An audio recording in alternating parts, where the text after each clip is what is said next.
श्री महाप्रज्ञ गुरवे नमः।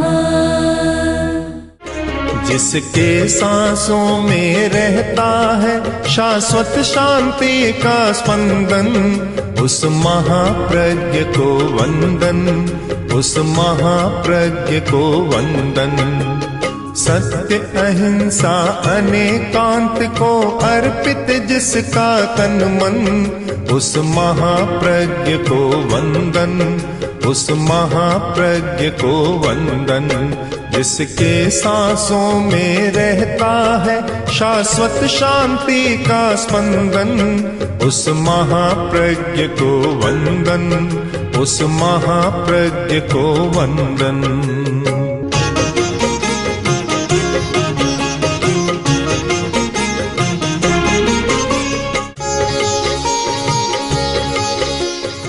मनुष्य का जीवन समस्या और समाधान दोनों के बीच में झूलता सा नजर आता है। समस्या को कभी रोका नहीं जा सकता। इस द्वंद्वात्मक दुनिया में समस्या न हो तो आश्चर्य की बात है, हो वह कोई आश्चर्य की बात नहीं। और आदमी निरंतर समस्या में जी नहीं सकता, तो वह समाधान की खोज करता रहता है और समाधान होता है। समस्याएं हमारे दो स्तर पर होती है, एक बाह्य जगत के स्तर पर और एक भीतरी जगत के स्तर पर। मुझे लगता है कि बाह्य जगत के स्तर पर होने वाली समस्याओं को सुलझाने के लिए जितना प्रयत्न होता है, उतना अंतर जगत के स्तर पर होने वाली समस्याओं को सुलझाने का उतना प्रयत्न नहीं होता। शायद समस्या की जड़ यह है।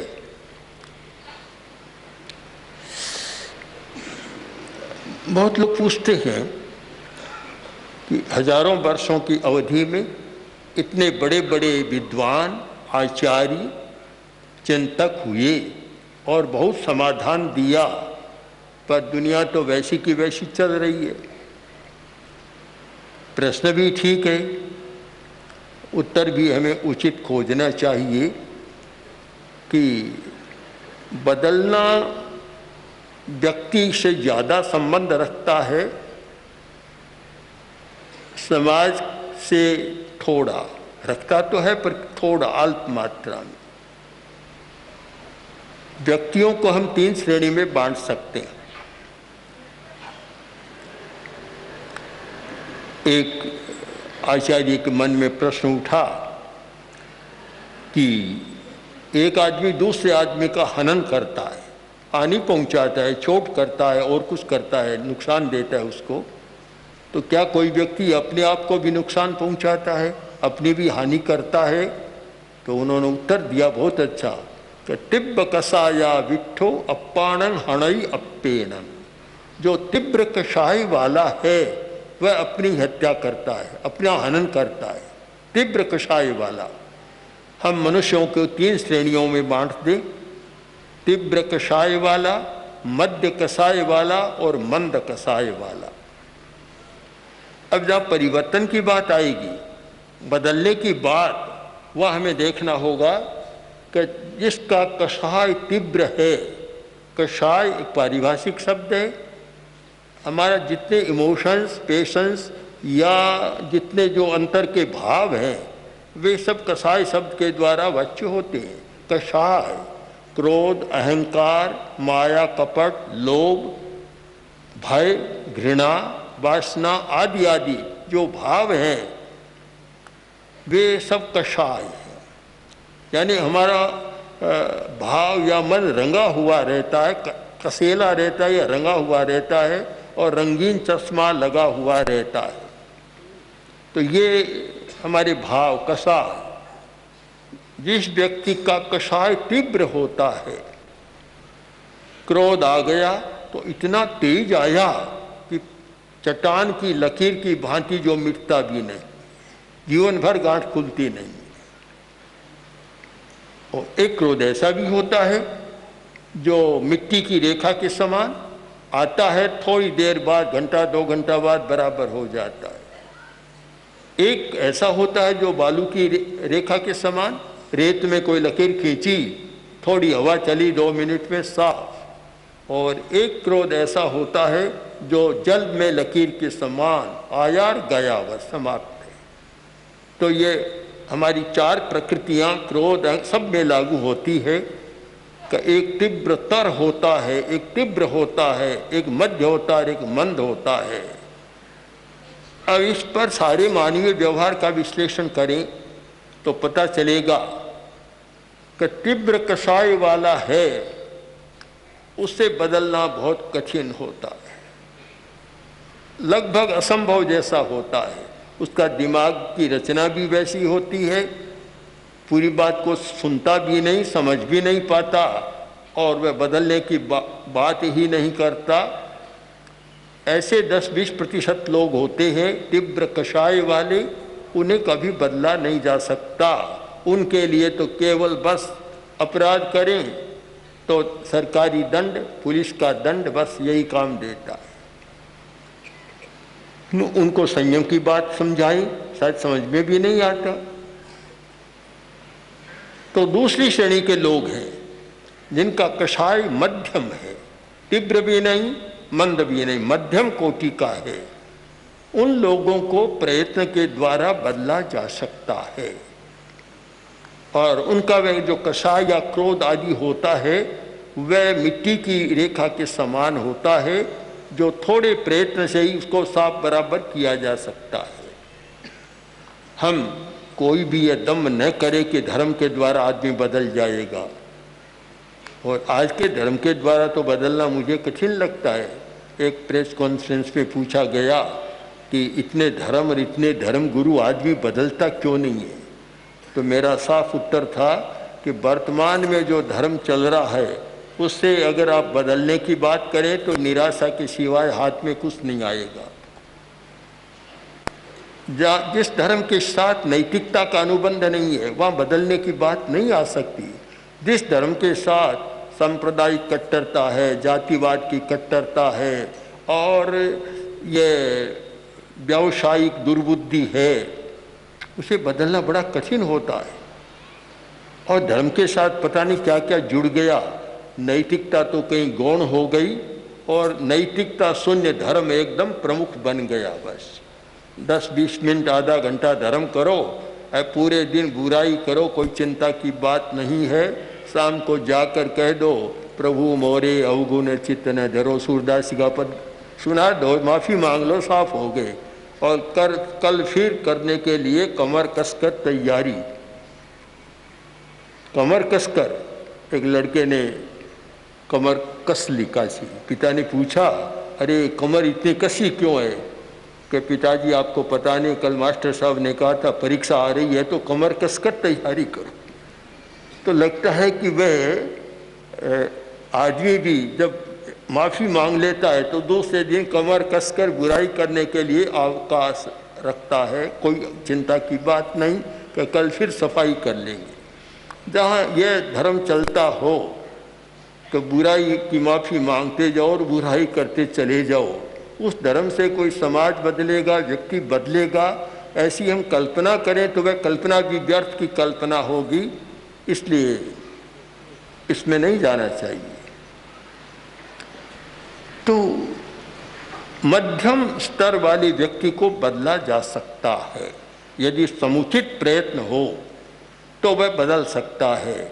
और जितना यह बदलने का प्रयत्न है इतना शायद उस मध्यम कसाय वाले कोटि के लिए है कि जिनका कसाय मध्य है और वह हर बात पर सोच सकता है, समझ सकता है, प्रयत्न कर सकता है। ऐसे लोगों को बदला जा सकता है। सारे प्रयत्न उनके लिए है। और अब आप स्थिति में देखिए कि जो तीव्र कषाय वाला है उसमें संयम नहीं होता, तो वहाँ फिर दंड कोरा, केवल दंड ही चलता है। और मध्य कोटि वाले लोग हैं जहाँ संयम का थोड़ा विकास होना शुरू हो जाता है, वहाँ कोरा दंड नहीं होता, वहाँ अपना संयम होता है और वह अपने प्रयत्न से अपनी आत्मा का हनन नहीं करता, जबकि तीव्र कसाई वाला अपनी आत्मा का हनन करता है, किंतु यह मध्य कसाई वाला अपनी आत्मा का हनन नहीं करता। हम जब मुंबई में थे तब एक दिन अचानक क्राइम से जुड़े हुए 3 कमिश्नर आ गए। तीनों का विषय ये क्राइम का था और तीनों एक साथ आ गए। मैंने उनसे पूछा कि मुंबई में अपराध पहले से कम हुए हैं या पहले जितने ही हैं या बढ़े हैं? तीनों एक स्वर में बोले कि बढ़े हैं।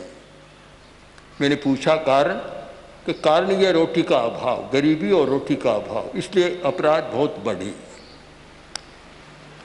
तो परिस्थितिवश लोग अपराध करते हैं, उनका कोई कसाई तीव्र नहीं है, उनका मस्तिष्क भी उतना जटिल नहीं है, मस्तिष्क की रचना भी जटिल नहीं, और उनके जो मस्तिष्क के न्यूरॉन्स के जो कनेक्शन है वे भी कोई बहुत उलझे हुए नहीं है, किंतु वे विवशता के कारण परवश होकर और ऐसी स्थितियों में जाते हैं। उन लोगों के लिए बहुत प्रयत्न करना जरूरी है। प्रयत्न तो प्रथम श्रेणी के लोग हैं उनके लिए भी हो, पर वहाँ बहुत सफलता नहीं मिल सकती। सफलता के लिए जरूरी है कि जो मध्यम कोटि के लोग हैं, जिनका कषाय तीव्र नहीं है और चट्टान की रेखा की भांति अमिट नहीं है, ऐसे लोगों के लिए हमारा प्रयत्न होना चाहिए। तो उससे धीमे धीमे संयम की मात्रा बढ़ेगी और दंड घटेगा। वे दंड का काम नहीं करेंगे जिससे समाज व्यवस्था या राज्य व्यवस्था का दंड उनको प्राप्त हो। ये जितना सारा प्रयत्न होता है इस कोटि के लोगों के लिए होता है। अगर कोई यह दम भरे कि मैं सबको बदल दूंगा, ऐसा कर दूंगा, तो दुनिया की कोई भी ताकत नहीं कि बदल सके। जिसको लोग ईश्वर मानते हैं, कर्ता मानते हैं, शायद उसमें भी ये ताकत नहीं होती तो ये ऐसा होता ही नहीं। मैंने कोई बहुत पुरानी कविता है, बहुत पुरानी 30-40 वर्ष पहले, उसमें लिखा था, कुछ पंक्तियां हैं उसकी, कि यदि मैं ईश्वर होता तो दुनिया में किसी बुद्धिमान को पैदा नहीं कर, क्योंकि जितनी समस्याएं बढ़ाई ये बुद्धिमान लोगों ने ही पैदा किए। तो मैं कभी बुद्धिमान आदमी को पैदा ही नहीं करता जिससे समस्या न बढ़े। तो ये समस्याएं सुलझाने का तरीका हमारा होना चाहिए और उसमें शायद बुद्धि का उपयोग कम, भाव का उपयोग ज़्यादा हो। मैं देख रहा हूँ आज की समस्या, हमारे सामने कुछ अर्थशास्त्री भी बैठे हैं, हमारी चर्चा भी कल हुई। अब अर्थशास्त्र के द्वारा भी समाज में जो होना चाहिए परिवर्तन नहीं हो रहा है, न धर्म के द्वारा, न समाज शास्त्र के द्वारा, न अर्थशास्त्र के द्वारा, न मानस शास्त्र के द्वारा। सारे शास्त्र तो एक तरफ काम कर रहे हैं, आदमी एक तरफ अपना काम कर रहा है। कारण क्या? हमने इस कारण को खोजने का प्रयत्न किया तो एक निष्कर्ष पर पहुंचे।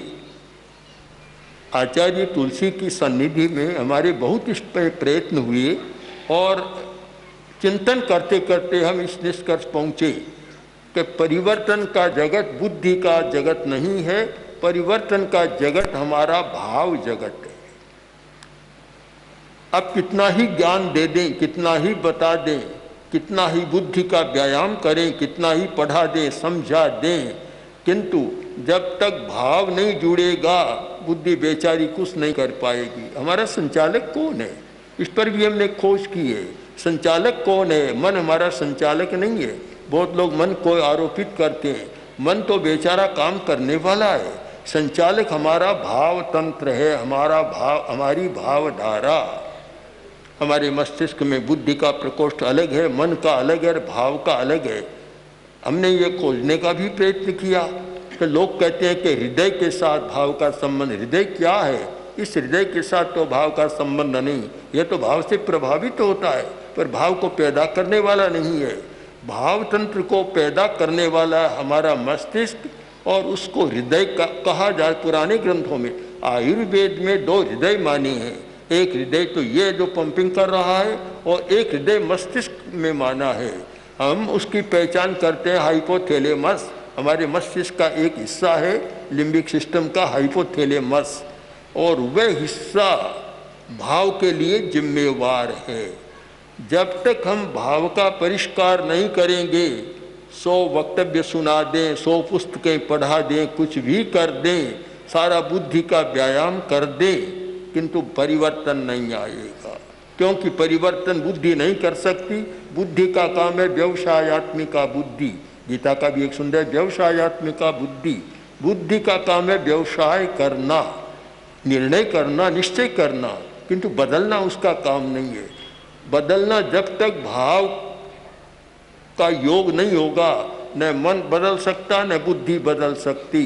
सबसे अधिक हमारे शरीर में, इस स्थूल शरीर में, इस जिसको जैन भाषा में कहते हैं औदारिक शरीर, और तत्वों की भाषा में कहते हैं पंचभूत से, पंच तत्वों से बना हुआ शरीर, इस शरीर में जब तक भाव तंत्र का शासन है और किसी का शासन नहीं है, मन को भी भाव चला रहा है, वाणी को भी भाव चला रहा है और शरीर को भी भाव चला रहा है, उसका एकाधिकार है। तो जब तक भाव के स्तर पर हम परिवर्तन की बात नहीं सोचें, नहीं हो सकता। और इसीलिए प्रश्न होता है कि इतना पढ़ा लिखा आदमी ऐसा काम कर दिया। अरे पढ़ा लिखा ज्ञान के स्तर पर था, भाव के स्तर पर तो वह अनपढ़ ही था। मुझे याद है आचार्य तुलसी जब दिल्ली यात्रा पर थे, एक दिन DS कोठारी, डॉक्टर कोठारी जो बड़े वैज्ञानिक थे, और उनके साथ 2-3 और फिजिक्स के प्रोफेसर जो भारत सरकार की जो लेबोरेटरी उसके इंचार्ज कई लोग आए थे। बातचीत चल रही थी, तो बातचीत में प्रसंग आ गया। तो प्रसंग चला कि एक वैज्ञानिक ने, पूसा इंस्टीट्यूट के एक वैज्ञानिक ने, कृषि वैज्ञानिक ने पदोन्नति के क्रम को लेकर गड़बड़ होने के कारण उसी भवन से, कृषि भवन से छलांग लगाकर आत्महत्या करी। तो प्रश्न चला, इतना बड़ा विद्वान वैज्ञानिक आदमी, उसने आत्महत्या क्यों? तब मैंने कहा कि कोठारी जी आप देखें कि ज्ञान का काम अलग है। ज्ञान का काम है अज्ञान को मिटाना, समझ को बढ़ाना, किंतु ये काम करना, गलत करना, सही करना, ये ज्ञान का क्षेत्र नहीं है। केवल उसकी सीमा है कि हमने सच्चाई को जान लिया, यथार्थ को जान लिया। जानने के बाद जो बदलना है, जब तक भाव का परिष्कार नहीं होगा, आदमी बदलेगा नहीं। हम केवल ज्ञान के आधार पर न रहे। हमने जीवन विज्ञान में इसी बात को प्रस्तुत किया है कि कोरी पढ़ाई से नैतिक मूल्यों का विकास नहीं हो सकता। यदि नैतिक मूल्यों का विकास करना है तो हमें भाव तंत्र का परिष्कार करना जरूरी है। जितने हमारे नकारात्मक भाव हैं, जो नेगेटिव एटीट्यूड, थिंकिंग आदि आदि सारी हैं, नकारात्मक हैं। जब तक उन नकारात्मक भावों को हम बदलने का प्रयोग नहीं करेंगे और हमारे भाव सकारात्मक विधेयक नहीं होंगे, तब तक आचरण में कोई अंतर नहीं आएगा। अब 2 शब्दों में छोटी सी बात को साफ समझ ले कि अज्ञान मिटाने का, ज्ञानात्मक विकास का संबंध है हमारे ज्ञान के साथ, और चरित्र का संबंध है हमारे भाव के साथ। बुद्धि और ज्ञान के साथ चरित्र का कोई सीधा संबंध नहीं है। इस सच्चाई पर आप सबरा चिंतन करें तो फिर आपको बदलने का सूत्र हाथ में लगेगा। कि जो आदमी बदलता है वह भावधारा से बदलता है। अब क्रोध का तीव्र भाव है, दिन में 20 बार झगड़ा करता है, कभी स्वयं को भी पीटता है, कभी पत्नी को पीटता है, कभी कुछ करता है। बहुत पढ़ा लिखा है। मैं जो कह रहा हूँ कल्पना नहीं, ऐसे आदमी को जानता हूँ इसलिए बता रहा हूँ। IAS ऑफिसर, इतना बड़ा पढ़ा लिखा आदमी, किंतु गुस्सा इतना करता कि जब गुस्सा होता तो फिर बस सिवाय अंधकार के कुछ भी नहीं, कोई भी सामने आ जाए। ऐसा झगड़ालू आदमी था। अब आप देखिए, एक और तो पढ़ा लिखा था, मूर्ख तो नहीं था, अनपढ़ नहीं था, IAS ऑफिसर बना है, सचिव बना था, कमिश्नर बना, तो ऐसे ही तो नहीं बना, पढ़ा लिखा तो था। पर इतना गुस्सेल था, स्वयं दुखी और पूरा परिवार दुखी बना हुआ था। और हमारे सामने ऐसे केस बहुत आते हैं, जब प्रेक्षक ध्यान के शिविर होते हैं ऐसे बहुत लोग आते हैं। हमने निष्कर्ष निकाला कि ज्ञान से आदमी बदलता नहीं, जान लेता है, अज्ञान मिट जाता है, समझदारी बढ़ जाती है, चालाक भी हो जाता है और एफिशिएंसी बढ़ जाती है। शायद एफिशिएंसी इसमें ज़्यादा बढ़ती है। आज की जो बैंक डकैती करने वाला साधारण गांव का आदमी नहीं कर सकता, जिनमें एफिशिएंसी है, दक्षता बढ़ गई है, वे बहुत चतुराई के साथ अपना काम कर लेते हैं। और मैं समझता हूँ जितना ये ठगी चलती है, ये घोटाला चलता है, ये सारा एफिशिएंसी का ही परिणाम है कि उनमें इतनी दक्षता है कि कहीं से कहीं छिपा लेते हैं, चुरा लेते हैं, कहीं से निकाल लेते हैं। ये दो शब्द स्किल और एफिशिएंसी ऐसे बन गए कि इनके परिवार से पता नहीं क्या क्या चल रहा। तो केवल जो बुद्धि का क्षेत्र है, बुद्धि का क्षेत्र वह कोई समस्या को सुलझाने वाला क्षेत्र नहीं है। समस्या को सुलझाने का एकमात्र हमारा कोई तंत्र है तो वह हमारा भाव तंत्र, भावधारा, जहाँ कि आदमी बदल सकता है, परिवर्तन होता है। बुद्धि का क्या काम है? मैं बुद्धि का अनादर करना नहीं चाहता, बुद्धि में विश्वास करता हूँ, बौद्धिकता में विश्वास करता हूँ। और बौद्धिकता के बिना जहाँ प्रश्न है साहित्य निर्माण का, लेखन का, समझने का, पढ़ने का, वहाँ बुद्धि के बिना काम नहीं चलता। और बुद्धि का बड़ा मूल्य अपने स्थान में, पर हर वस्तु का मूल्य सापेक्ष होता है, निरपेक्ष एब्सोल्यूट कोई मूल्य किसी का नहीं होता, सापेक्ष मूल्य है। बुद्धि का अपने क्षेत्र में बहुत मूल्य है, किंतु हम यह सोचें कि बुद्धि के द्वारा हम किसी को बदल देंगे, साहित्य लिख देंगे, ये कर देंगे, बदल जाएगा, कभी न सोचे। जब तक प्रायोगिक पद्धति के द्वारा आप व्यक्ति के भाव तंत्र का परिष्कार नहीं करेंगे तब तक व्यक्ति बदलेगा नहीं। यह ध्रुव सत्य हमें तो लग रहा है। और अब तक इसका कोई प्रतिवाद भी हमें नहीं सामने आया कि कोई दूसरा सिद्धांत है। तो हम परिवर्तन की बात सोचें और परिवर्तन करना चाहिए तो हमें दोनों का सहारा लेना है। बुद्धि का भी सहारा लेना है, क्योंकि निर्बुद्धेस्तु कुतो बलम, बुद्धि के बिना बल भी नहीं होता। यत्र बुद्धिस्तत्र बलम, बुद्धि भी जरूरी है। और चाणक्य ने, महामत के चाणक्य ने कौटिल्य अर्थशास्त्र में इतने बौद्धिक उपाय बताए हैं दूसरों को मारने के, ठगने के और छिपाने के, पता नहीं क्या क्या है, इतना ज़्यादा लिखा है। तो बुद्धि का तो बहुत विकास है। उन्हें अपनी बुद्धि पर भी बहुत भरोसा था और वास्तविक था। किंतु हम सीमा को समझें। हमारी दुनिया में असीम कोई वस्तु नहीं है, सबकी सीमा है। सीमा हम असीम बनाने का प्रयत्न न करें, बुद्धि को बुद्धि की सीमा तक रहने दें। और फिर दूसरी सीमा है भाव की। भाव की सीमा में भी हम भाव की बात करें, क्योंकि जो परिवर्तन होता है वह भीतर से होता है और उसके लिए भाव जिम्मेवार। और भाव का पूरा एक तंत्र हमारे भीतर बना हुआ है।